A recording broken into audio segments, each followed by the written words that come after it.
one of the recreational activities that I partook in was swimming lessons, and it was my brother and we were at swimming lessons, and I don't know why this story always resonates with me, mostly because my parents are awesome, and my mom is a grade school teacher, and she's great with kids, and she's like all other grade school teachers, she wears like sweatshirts that have apples on them, and gives really good hugs. It's just really fun. And she's normally an awesome mom, like all the time. Except there was this one time, she forgot to pick us up from swimming lessons, and my brother and I sat on like the side of the road for like 2 hours until all of a sudden she realized that we weren't home, and then she remembered and came and got us, and we were crying. And no one inside the YMCA where we were taking the lessons ever thought to come out and check on us. And I just remember those 2 hours being the most terrifying 2 hours of my life. Even though we were in Williston, North Dakota, it was still incredibly frightening. And it was normally because, like I had aforementioned, she's normally a really awesome mom. So, you gotta cut them a break every once in a while. If you forget your kids at swimming lessons, they will remember and tell it someday at a show.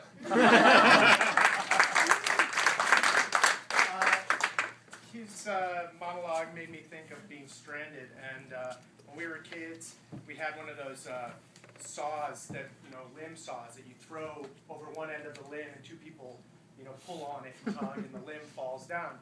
Well, my older brother and I tried that on a tree, and so we threw it over the branch, and we were sawing away, and the thing got stuck. We tried everything, like hanging on it, shaking it, wasn't coming down. So my older brother thought it to be a really great idea to nail stairs to the tree and climb up to unhook it. And so my older brother, he's a brilliant surgeon. He took, now he's a brilliant surgeon. He took, 2x4s and put one nail in the middle of each one.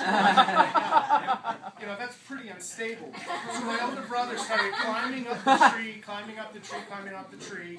He never happened to unwedge that saw, but he found himself totally stuck at the top of the tree and couldn't come down. So I was ecstatic, because my older brother used to wail on me. So I'm like, yeah, all right, this is awesome. Ends up, the fire department had to come to get my older brother out. I'm like dancing around, stuck in the tree. This is so great. And I remember I was watching the fire truck come, and some of the neighbors came by, and they're like, oh, you guys got a cat in the tree? I'm like, no, it's my brother!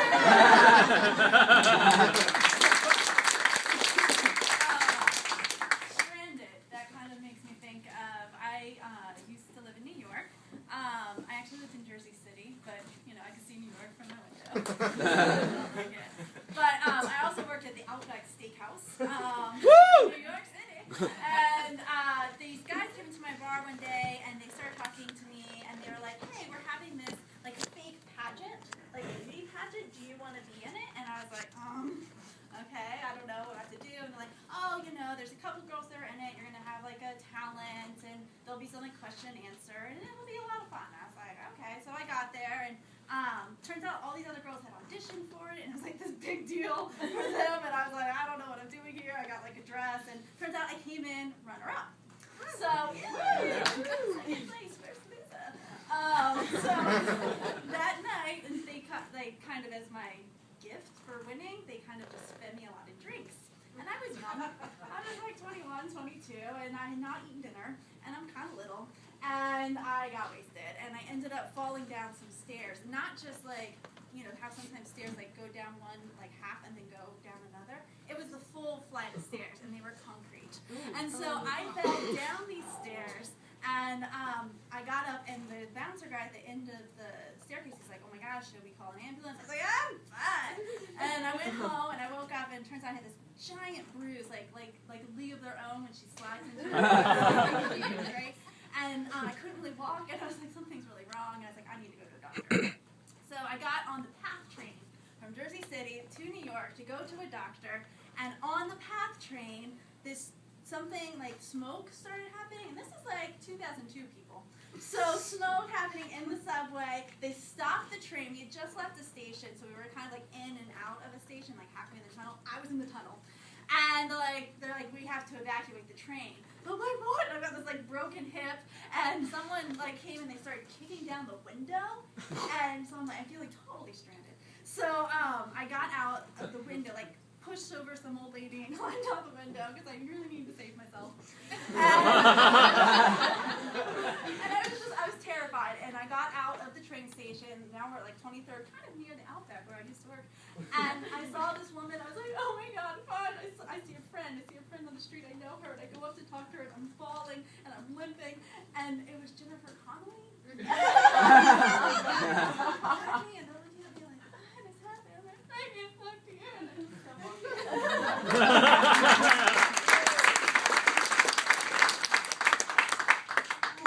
It is awesome working at the YMCA. Oh, yeah.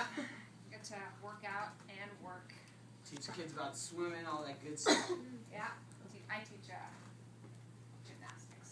Oh, really? Yeah. That's pretty cool. Yeah. There's some of my students out there right now.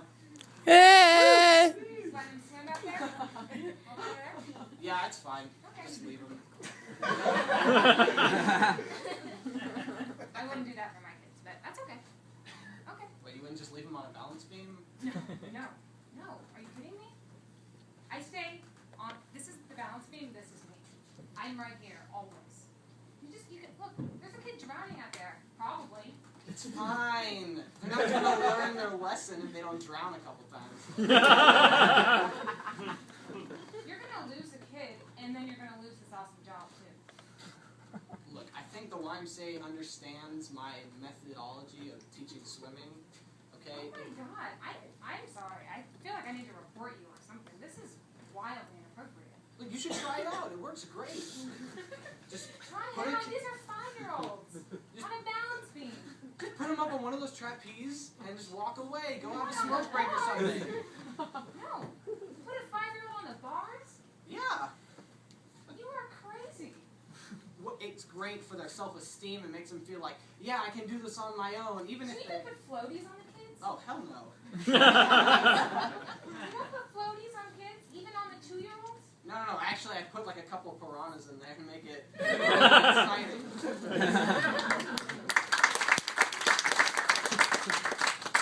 Mom, you know, I came home from school today, and I keep getting beat up at school. Oh, honey. I can't explain it. You know, I'm like a jock, I'm like, varsity captain, I'm really good at school, but I don't know, they keep calling me mama's boy. Yeah. I keep talking about how awesome you are. You wear these cool sweaters.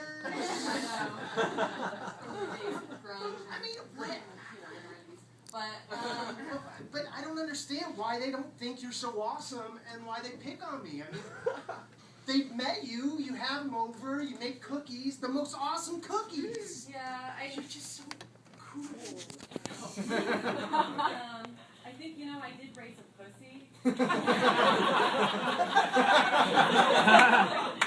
mean, yes, you're a jock, but the way you present yourself, I wanted a sweet little boy, like a pussy. And you're not aware of that because I wanted to protect you and, keep you humble. But Mom, I won the big game the other day. Yeah, but You were there cheering for me. I was like, hey, let's hear it for my mom! Yes, You suck! you fucking I love it, but you look like a pussy out there when you're little. It's, I like that you're not even aware. That's good. When you're older, you're going to be scholarship out of school. I don't know what to do about it. I mean, I can't suppress these feelings for your awesomeness. I won the election the other day. I was like, I'd like to thank my mom. I started crying. And Yeah, that's how I love you. And I thought people would like it, You know what it is? We lost your father, and I needed a man to worship me, because no other man will take me. So I needed to worship But you're so awesome. Even before Dad died, you were wearing those shoes that we bought together. We're wearing matching ones. I know it, but I just don't understand why the kids don't see that it's. I thought it's cool to be big money. Well, kids are idiots, first off. But, Thanks, Mom. You're Yeah, the you're best. right. You're so I awesome. raised the pussy, but you worship me, and you're the best kid ever. And I I love you. You're the best. So, you know, keep me proud and go back out there and be a